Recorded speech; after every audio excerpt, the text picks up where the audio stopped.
Maqedonia e Veriut ndikohet nga çdo lëvizje në bursën ndërkombëtare dhe padyshim lufta mes Izraelit dhe Iranit po fillon të ketë impakt në çdo segment të ekonomisë.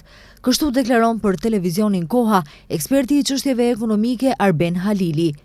Sipas Halilit, kemi të bëjmë me inflacion të importuar, prandaj Maqedonia e Veriut nuk mund të ndërmarrë asgjë për të mbajtur çmimet nën kontroll. Jemi të gjithë 100% themi importues dhe shfrytëzues e këtyre derivateve dhe kjo rrjedhimisht që do ketë impakt në çdo lloj segmenti të ekonomisë që realisht përdor derivatet e naftës, në për fabrika të ndryshme ose edhe për përpunimin e produkteve dhe shërbimeve të ndryshme.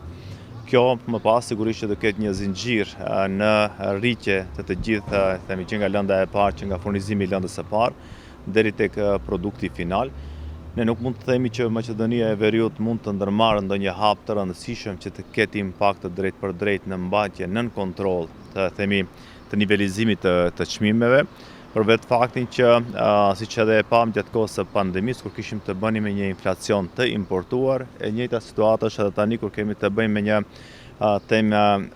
inflacion të importuar të rritjes së çmimeve si rezultat i kësaj problematike në nivel ndërkombëtar.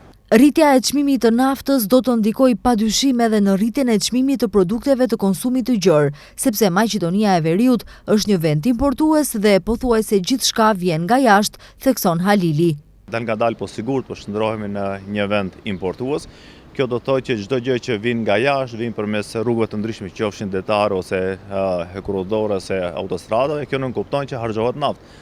Dhe në momentin që kemi të bëjmë me harxhimin e derivateve të naftës, kjo do të thotë që do fatorohet një pjesë e kostos importuese edhe tek çmimi i produkteve të cilat importohen.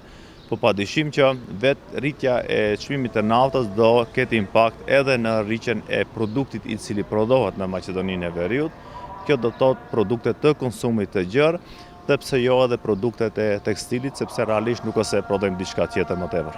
Ekspertët ndërkombëtar thonë se në këtë fazë të armëpushimit nuk do të ketë rritje shumë të madhe, por nëse konflikti do të vazhdojë dhe do të zgjerohet edhe në vende të tjera, mund të kemi një situatë të paparashikueshme me çmimet.